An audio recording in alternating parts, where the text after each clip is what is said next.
হে hello WhatsApp guys, দেখতে পাচ্ছেন আমার হাতে আছে একটি 775 ওয়াটার পাম্প। এটা হোমমেড, আমরা ঘরে তৈরি করেছি।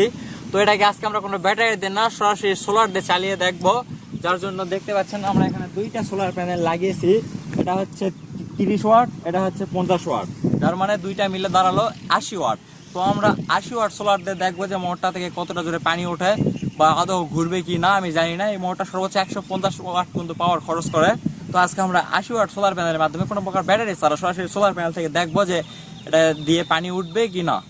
তো দেখতে পাচ্ছেন আমরা দুইটা সোলারের যে মেইন যে লাইন, সেই দুটাকে আমরা অ্যাডজাস্ট করছি। তো এখন আমরা এটাকে সরাসরি মোটরের সঙ্গে কানেক্ট করব।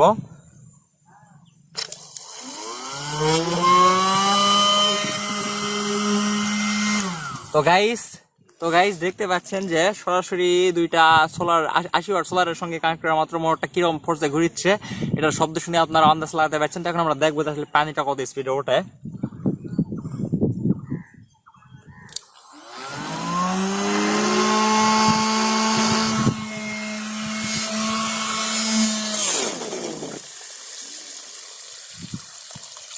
তো গাইস দেখতে পাচ্ছেন আমাদের 80 ওয়াট সোলার দিয়ে কিরকম স্পিডে পানি উঠছে।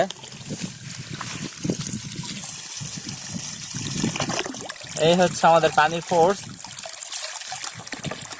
এটা শুধু আমরা 80 ওয়াট, মাত্র 80 ওয়াট সোলার থেকে চালাচ্ছি। মোটরটা যেহেতু 180 ওয়াট 150 ওয়াট পাওয়ার খরচ করে, তো আমরা এখানে তার অর্ধেক পাওয়ার দিয়েছি, যার জন্য দেখতে পাচ্ছেন তারপর আমাদের যথেষ্ট পরিমাণে পানি উঠছে।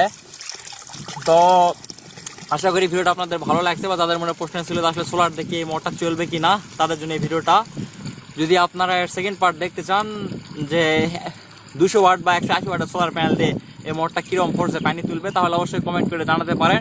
এই ভিডিওতে বেশি না, ইয়ার যদি মাত্র 1000টা লাইক হয় তাহলে আমরা 200 ওয়াট সোলার প্যানেলের সঙ্গে 775 মোটরটাকে কানেক্ট করে দেখাবো যে কতটা পানি ওঠে। যদি এই ভিডিওটা আপনারা দেখতে চান তাহলে অবশ্যই একটা লাইক করবেন। আর আজকের ভিডিওটি এই পর্যন্ত। ভিডিওটি ভালো লাগলে একটা কমেন্ট করবেন। তো বাই।